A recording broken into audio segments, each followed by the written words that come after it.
Lord, watch me sway. Darkness falls and we all pray, hoping for the light of day. Down to the river I have held the devil's hand, felt the weight of my own sin, burdened by the heart of man. Down to the river, down to the river.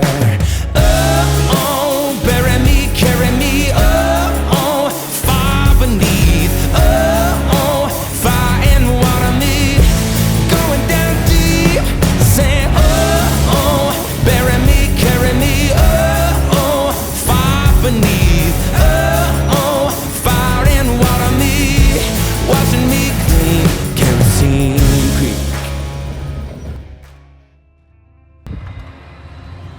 Ryan's running the hoe. Ryan, Zach down in the hole, setting pipe.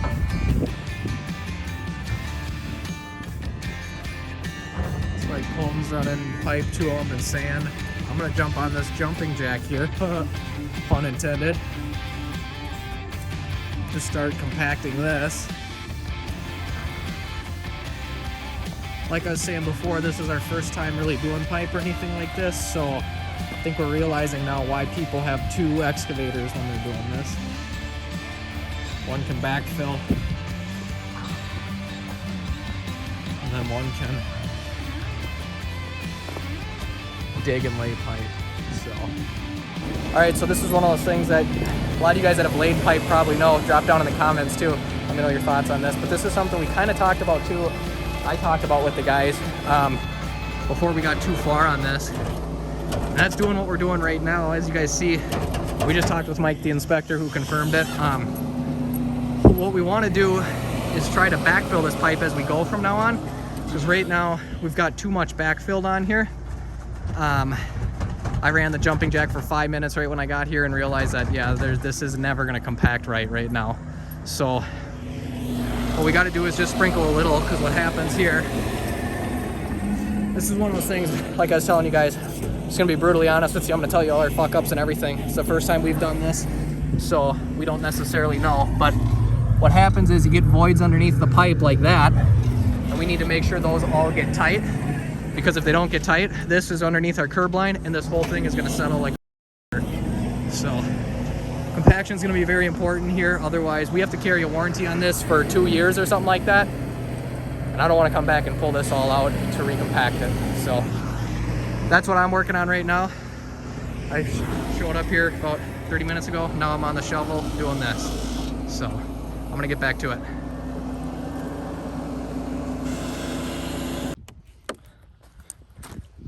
All right, so here's what I will say. Not that I know what's going on here at all, but what I do know from doing lots of pavers, retaining walls, structural stuff like that, as dumb as it sounds, and this is why I was saying the other day, start on small projects and work your way up. Again, not that I know what I'm talking about here, but what I do know, and what I learned from my dad, yeah, my dad knows a thing or two, is that is how this trench should have looked from the get-go before we started to compact. A lot leveler, a lot flatter, not like that, way down there.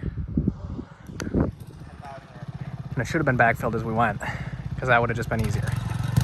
So now we got to pull guys off of doing pipe to work backwards and do this. I will say that it's definitely something I learned from my dad. You need a level surface to compact on. You can't have humps and bumps, whether it's a patio, retaining wall, pipe, anything. Humps and bumps up and down, what happens is the compactor will only hit the high spots and it won't hit the low spots, and then you'll have cavities. The low spot won't compact and it'll be loose and not dense. That'll settle up over time, create settling and issues.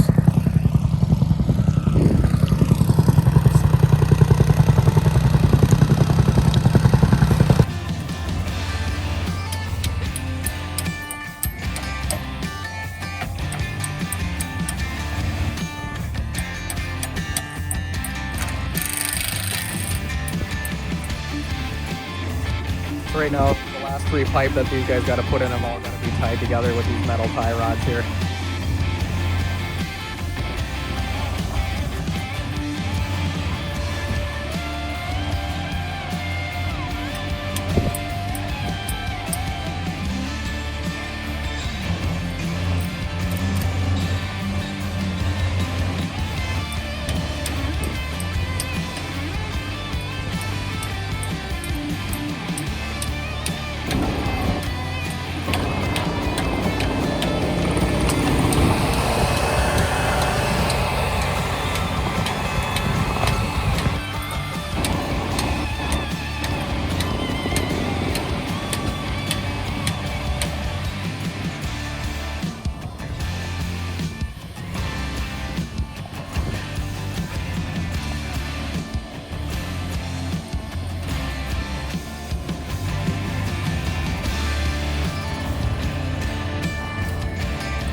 2.5 minutes per section, roughly set.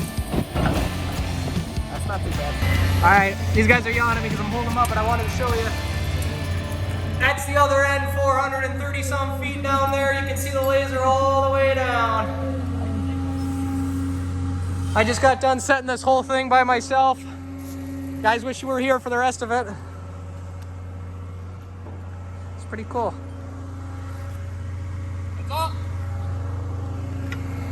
Ah, these guys are a bunch of jerks.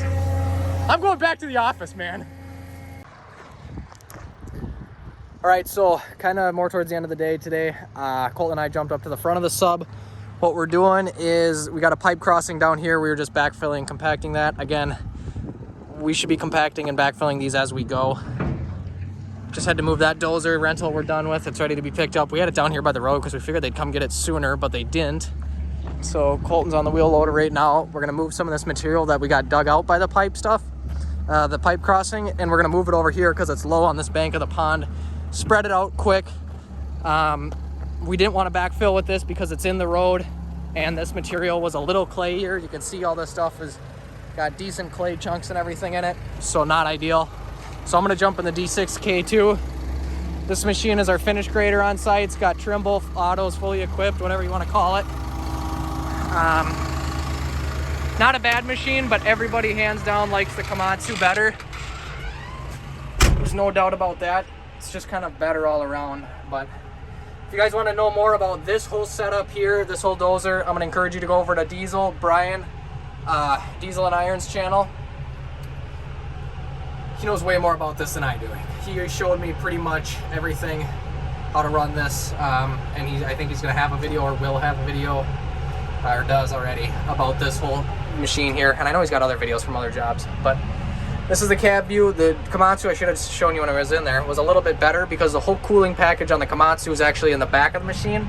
So, and this one's super finicky, which I kind of like because I'm used to things being a little bit more touchy, but it seemed like the other guys did not like that as much. So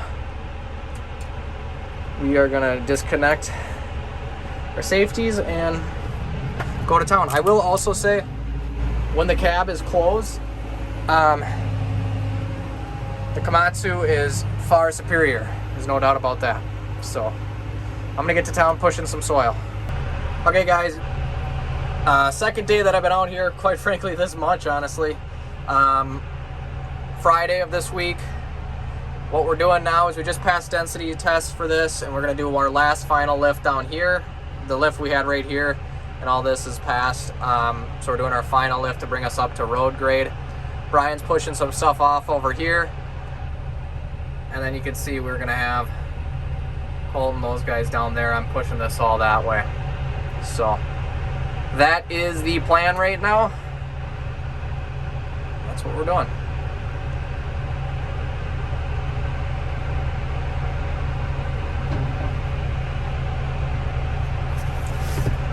Got the GPS system loaded up. What I've been realizing is we need to do, for this situation, you can see this is our curb line here. So the center of the Dozer is pretty much on the curb line, more or less.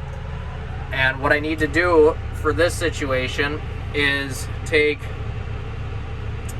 this guy here, set my blade to vertical guidance is off the right side of the blade. So what that's doing is grading all of this out here to this point right here on the whole right side of the blade. What that's going to do is allow us, what this would want to start all of a sudden angling, because it knows the elevation here is completely different than over here, so it's going to want to angle the whole blade otherwise. So right now we've got it set, so I don't want to cross this line here over the curb at any point in time, because then it's going to start to drop or go up or do whatever. That's when it's going to start to get funky. So Brian's pushing a cut of some material in.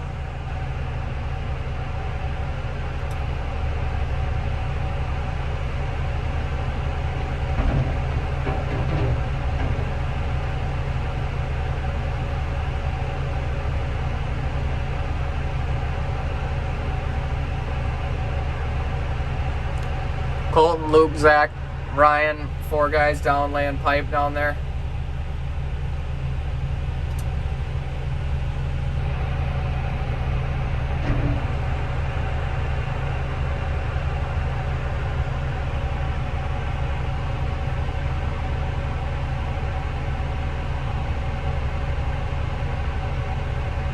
This wheel loader, believe it or not, has actually been really tight at pushing material in here. All right, that's our cue to go right there. So what I'm gonna do is get us going. Uh-oh.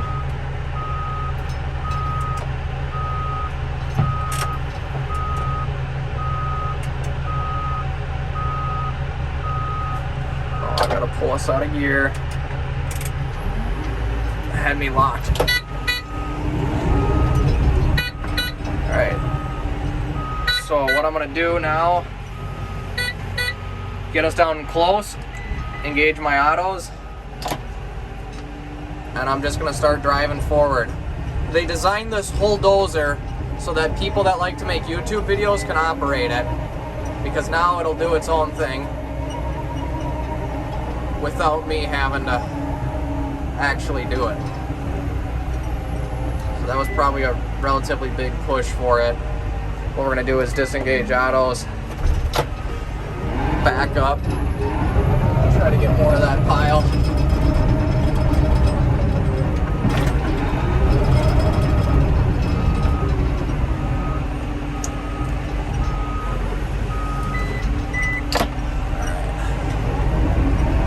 Right now what I have, we need to be a negative 3 foot offset. Right now I've got 2.75 offset, because what's gonna happen is, A, we're gonna scrape all this one last time. That is so annoying. We don't know if it's gonna rain again.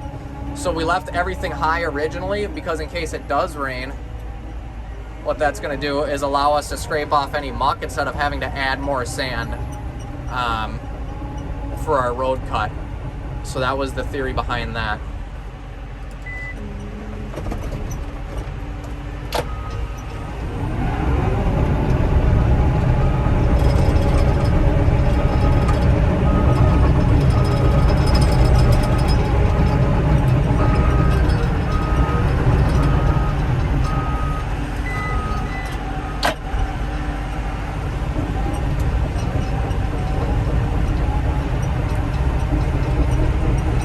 So what we were doing is a 2.85 offset. We have 2.75 now, because that's going to allow compaction on this section here, and we'll be close to that 2.85. Then we'll do a final cut through all this once it's done.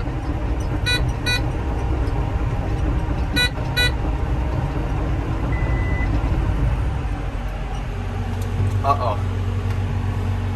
Not sure what that means. Hopefully we're good now.